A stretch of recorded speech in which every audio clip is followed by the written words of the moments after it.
15ই August এলেই আমরা দেখি শেখ মুজিবকে নিয়ে আবেগ, শোক আর রাজনৈতিক নাটক। কিন্তু কখনো ভেবেছেন ইতিহাসে ছিলেন আসলে দুই শেখ মুজিব, একজন মুক্তিযুদ্ধের অবিসংবাদিত নায়ক, আরেকজন সংবিধান ছেড়ে একদলীয় শাসন কায়েম করা নায়ক। 1975 সালের নির্মম হত্যাকাণ্ডে যে শেখ মুজিব নিহত হন, তিনি ছিলেন সেই দ্বিতীয় মুজিব। আজ আমরা জানব কিভাবে স্বাধীনতার স্বপ্ন একসময় পরিণত হয়েছিল আজীবন মেয়াদের একচ্ছত্র প্রেসিডেন্টের অন্ধকার শাসনে। 15ই আগস্ট বাংলাদেশের ইতিহাসে এই তারিখ একদিকে যেমন শোকের, অন্যদিকে তেমনই বিতর্কেরও। খুনি হাসিনার দীর্ঘ শাসনামলে শেখ মুজিবুর রহমানকে নিয়ে স্বাধীনভাবে কোনো বিশ্লেষণ করা ছিল রাষ্ট্রদণ্ডযোগ্য অপরাধ। সে দিনগুলোতে দেশকে ডুবিয়ে রাখা হয়েছিল ব্যক্তি পূজার অন্ধকারে। কিন্তু জুলাই বিপ্লবের পর নতুন করে মুক্ত বাংলাদেশে এসেছে সেই স্বস্তি। এবার সত্যি কথাগুলো বলার সুযোগ তৈরি হয়েছে।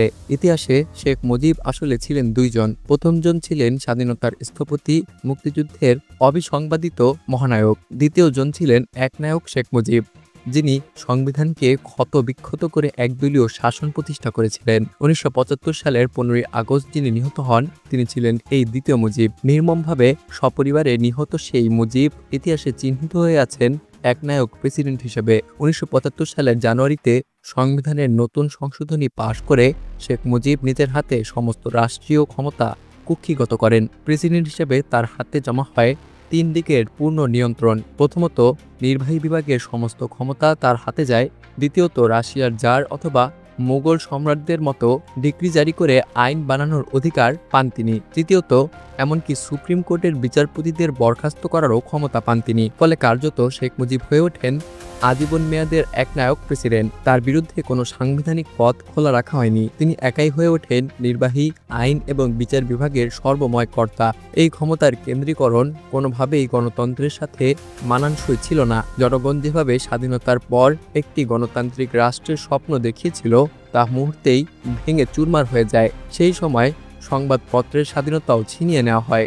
পছন্দের 4টি ছাড়া বাকি সব পত্রিকা বন্ধ করে দেওয়া হয়। রাজনৈতিক ক্ষেত্রেও একই চিত্র।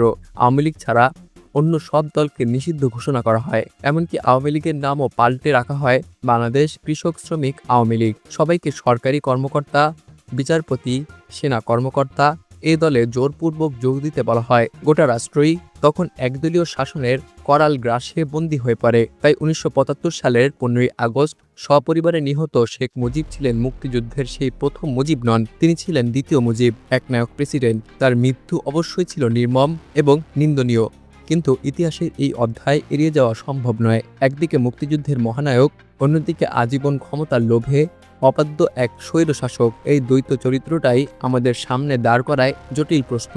নব্য উপনিবেশিক পাকিস্তানি শাসনামলে শেখ মুজিব ছিলেন বাংলাদেশিদের প্রেরণার প্রতীক। মুক্তিযুদ্ধের মহানায়ক হিসেবে তিনি অবশ্যই ইতিহাসের শ্রেষ্ঠ স্থানে থাকবেন। কিন্তু 1972-এর সংবিধানকে ক্ষতবিক্ষত করে যে মুজিব 1975 সালের একনায়ক প্রেসিডেন্টে পরিণত হয়, তার প্রতি সহানুভূতি দেখানো সম্ভব নয়। একনায়কতন্ত্র কোনো অজুহাতেই কখনো দেশের সমস্যার সমাধান হতে পারে না। এটাই ইতিহাসের কঠিন শিক্ষা।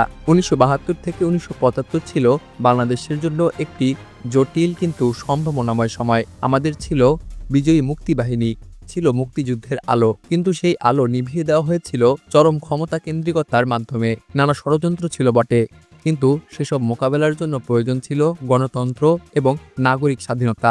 একদলীয় একনায়কতন্ত্র নয়, গণতন্ত্রই মানুষের মুক্তির পথ, স্বৈরতন্ত্র নয়। এই সত্য ইতিহাস বরাবর প্রমাণ করেছে।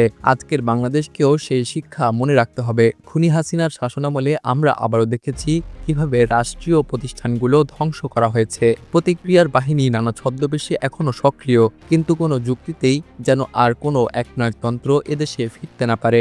ছাত্র জনতা, সাধারণ মানুষ সবাইকে ঐক্যবদ্ধ হয়ে শপথ নিতে হবে যেন স্বাধীনতার বাংলাদেশে আবার কোনো একনায়কতার ছায়া না নামে। ইতিহাস শুধু অতীত নয়, বর্তমানের জন্য শিক্ষার উৎস।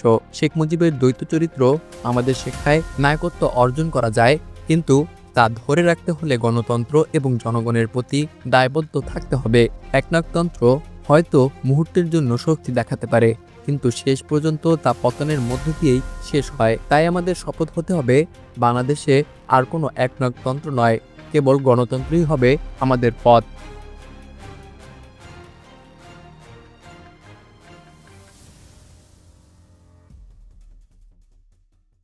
বন্ধুরা, ভিডিওটি ভালো লাগলে লাইক করতে ভুলবেন না। আপনি যদি এমন রহস্য, রোমাঞ্চকর, ইন্টারেস্টিং